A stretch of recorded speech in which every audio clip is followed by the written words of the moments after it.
Hey guys, welcome to part 3 of this massive Blu-ray and DVD update. I'm hoping this will be the last part so I can move on to some other videos that I have planned. So I'm going to try and get through these as quickly as I can, because a lot of these movies that I have were bought like back in January and they've been in countless updates, so they've been talked about before, so I don't really want to spend too much time on them. But the first one I have up is, of course, The Avengers, one I'm sure just about everyone is planning on getting, or have already got. I just went with the standard DVD Blu-ray combo pack.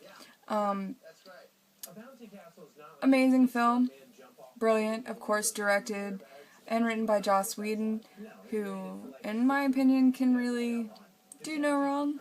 That's just my opinion. Everything he's done I've absolutely loved. And finally he's getting the recognition that he so deserves after being kind of pushed around, I guess, by the studios and not letting him do his own thing and trusting him that he knew what he was doing. He finally showed them that he, can do it, and just don't mess with him and he will give you something brilliant.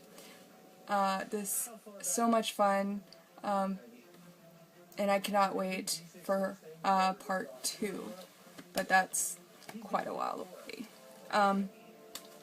And as far as superhero films go, I'm not sure where I'd rank this. This and The Dark Knight Rises were, of course, the two biggest superhero movies to come out this year. And I don't know which one I like better. I don't know. I think The Avengers by just a smidge, just because it felt like this was, non-stop action, just all the way through. The Dark Knight Rises had a few parts. It was a little slow. It felt like it was dragging a little bit. But I'm going to have to watch The Dark Knight Rises again and see what I think of it the second time. But I don't know. They're both brilliant films. And if you haven't seen The Avengers, please do so. It's fantastic. Next up we have Spartacus Vengeance. This is technically... Ooh, there's a big old glare. This is technically Season 2. This comes right after Blood and Sand. This season, I liked it. It wasn't bad. And I thought Liam McIntyre did a really good job considering, he was coming in to replace Andy Whitfield, who spent about a little over a year since he passed away from cancer. So he had some big shoes to fill, and I thought he did. It took him a couple episodes, I think, to really hit his stride, but, he was fine.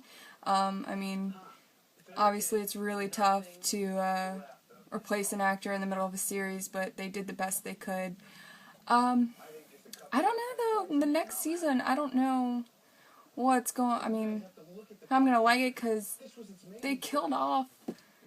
Sorry if this is spoiler. I'm not going to say any characters' names, but they did kill off a lot of the characters that I found the most interesting. So I don't know. I don't know.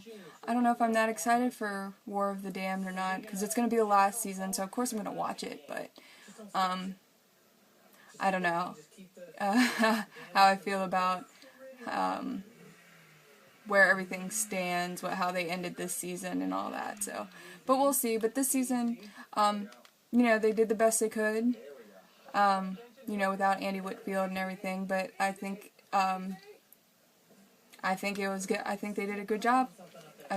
Still Spartacus, lots of blood, gore, sex, but it was still interesting. They still... Pretty much, I know I'm rambling, but they kept it going and they did a good job. And there's that. Like I said, the only reason I'm not really looking forward to War of the Damned is my personal preference. They just killed off a lot of my favorite characters. But anywho, next up we have a film, Imagine Me and You, starring Lena Headey and Piper Perabo. I think that's how you say it. I'll always know her as the girl from Coyote Ugly. But really good little above average, I guess you could call it a romantic comedy.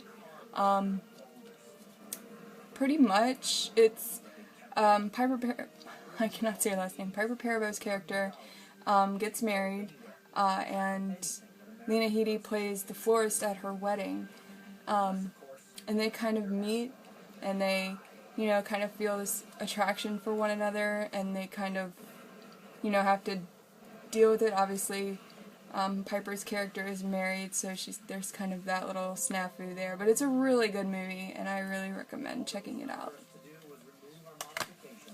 Next up, we have The Terminator, of course, a classic. Picked this up for $5. I think I heard that they were doing a remastered version, but I didn't think this one looked that bad, especially for $5. So, really, I mean, everybody knows The Terminator. I don't think I have to explain it. Next up here, we have We Bought a Zoo. I don't know, this was a charming film. I really liked it. It's, of course, from the director of Jerry Maguire, and it's about this family who's looking for kind of a new start, and they end up buying this zoo that's very close to going out of business. So Matt Damon, he uses pretty much all of his life savings and to try and get the zoo back on its feet and reopen it, and it's just a good little movie. I really enjoyed it. Next up, we have The Muppets. Another, this film, I was never into The Muppets as a kid. Of course, I knew who they were and all that, but it was just never my thing. So I really didn't have any plans to see this, although I kind of did because I like Jason Segel and Amy Adams, so I thought about seeing it, you know, just for them, but my stepsister wanted to see it, so I went with her, and I ended up really loving this movie. It is so cute, and has really catchy songs, and there's so many cameos. It was really fun to see all the cameos, so I thought they did a really great job on this film, and I really, really enjoyed it. And it surprised me how much I actually enjoyed it. Next up we have The Girl with the Dragon Tattoo. I didn't get a chance to see this in theaters either, and it was a complete blind buy when I got it. And it's David Fincher, so I was going to buy it regardless, because he's one of my favorite directors. He's amazing, so I want all of his films. And this was really good. Really liked it. Although I don't like these kinds of films. I don't know. Oh, I thought I heard somebody at the door. These kind of films, I don't know, maybe it's just I'm weird, but I don't like sitting with a group of people, like in a theater, and watching them. I don't know, it's awkward to me. So, but anyway, no, I haven't seen the Swedish versions. I do want to get the complete trilogy eventually, and no, I haven't read the books. They've been on my list for the longest time, so hopefully I will get around to them, but just based on this movie, I really, really love it, and I really hope David Fincher does decide to come back to do the sequels, although it's kind of up in the air. But fantastic, I recommend it. Let's see, next up we have Shakespeare in Love. Picked this up for $5. Mainly I wanted to see, because I know this film beat out Saving Private Ryan for Best Picture, so I wanted to see, you know, what film was better than Saving Private Ryan that year. But it was good. I really enjoyed it. I don't know that it should have beaten it, though. I mean, I don't know, I may have to watch it again, but I really did like it, but I don't think it was quite up there with Saving Private Ryan, but that's just my opinion. Next stack. First up we have Batman Begins Steelbook. Picked this up from Best Buy for $5 when they were doing their upgrade and save. I didn't have this on Blu-ray yet, so I was like, why not pick up a $5 Steelbook? And you also got $5 off The Dark Knight Rises, so I mean that was an awesome deal. And I hadn't seen it in years and years, so I wanted to rewatch both Batman Begins and The Dark Knight before I went and see The Dark Knight Rises. So fantastic deal, good job with that, Best Buy. I love their upgrade and save. And then of course I had to pick up The Dark Knight, which you also got $5 off The Dark Knight Rises, and this was $5 as well. This would make my third copy of The Dark Knight. I have it on the regular Blu-ray combo pack. I think it's a combo pack. I don't know. But the regular edition, then I have the DVD Steelbook, and now I have the Blu-ray Steelbook. So, but for $5 and $5 movie cash, you could not get it. Okay. Yeah, don't judge me too hard for this next one. Although I know some of you will not have any problems judging me in the comments. That's fine. But I did pick up Breaking Dawn Part 1 on Blu-ray. This is the Best Buy Steelbook, and I do think it's a really nice steelbook, if they didn't put that logo at the top. Because all my other editions are Target exclusives, but the Blu-ray for the Target exclusive was only online, and I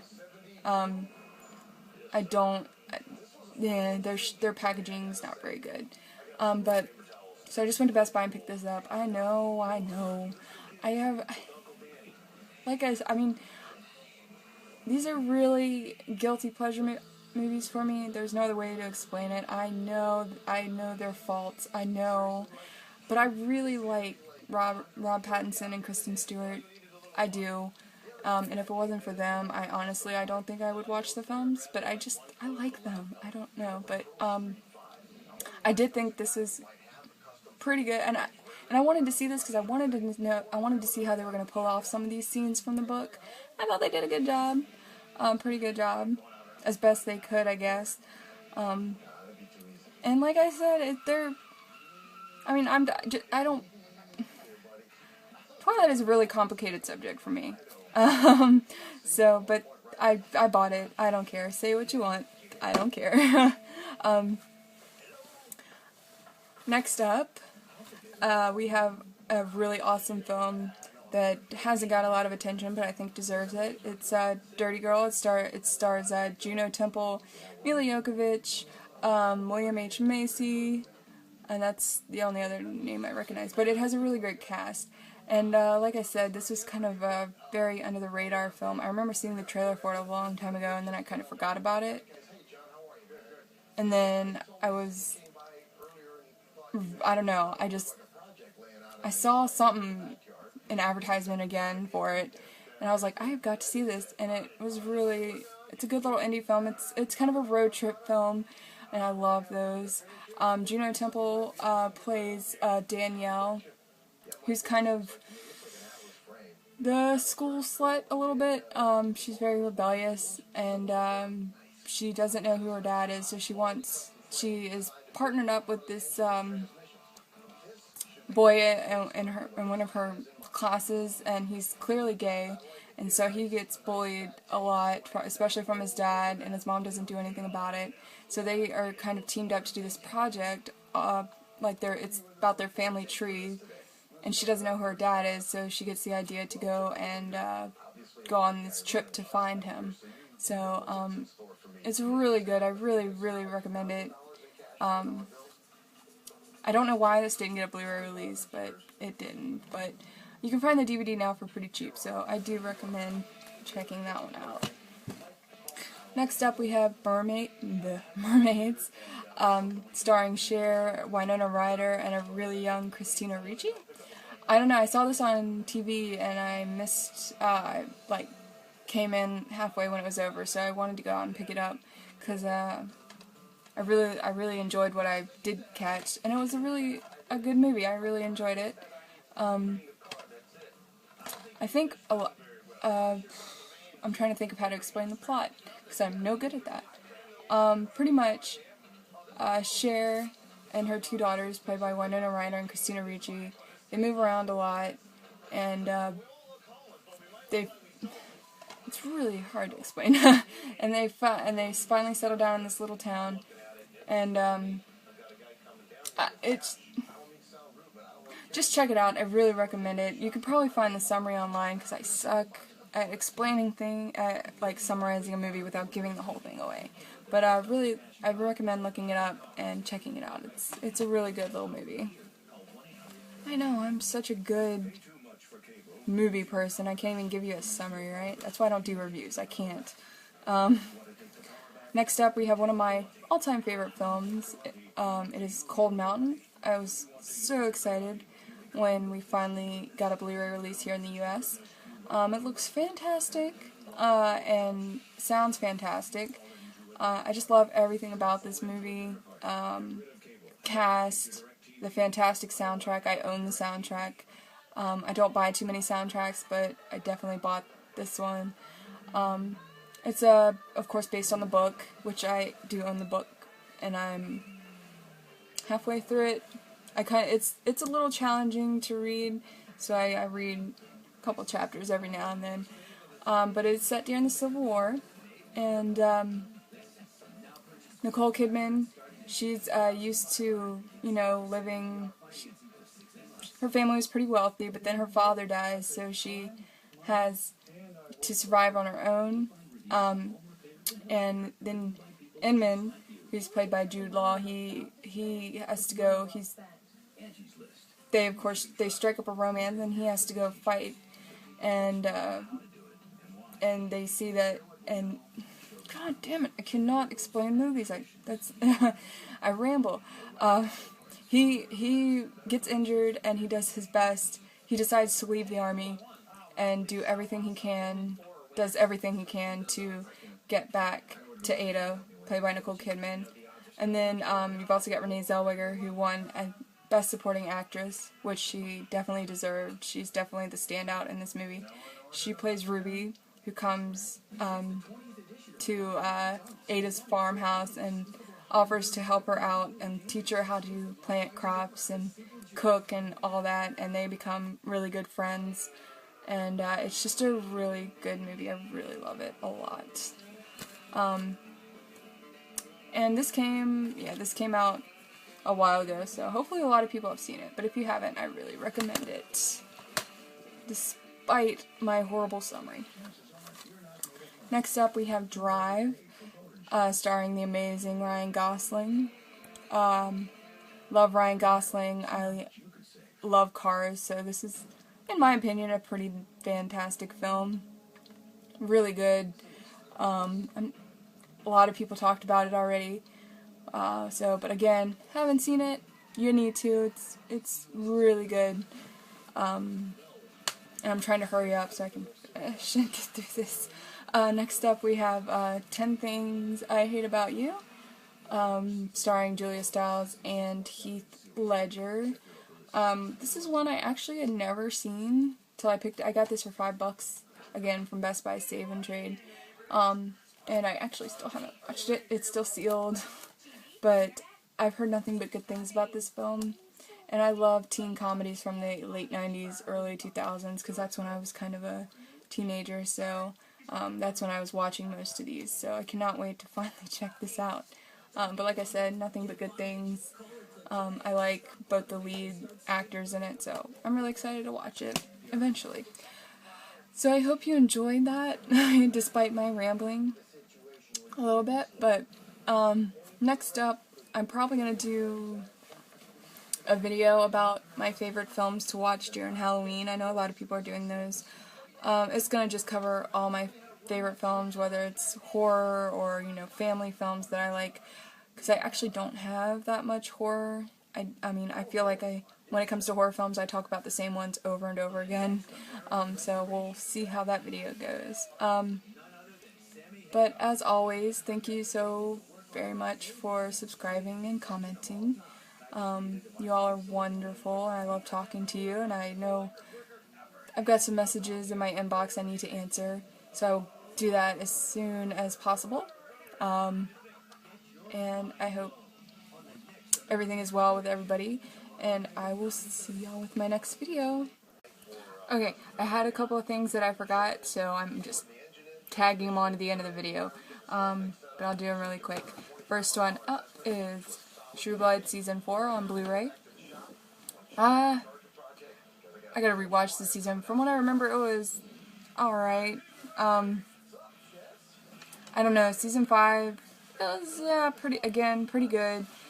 But I just think now they've got too many characters, and they don't have quite enough time to give them each story, the time it deserves. And there are some stories I really don't care about, like Terry's and the fire monster thing, whatever that is, that could be cut out. I don't really care about that.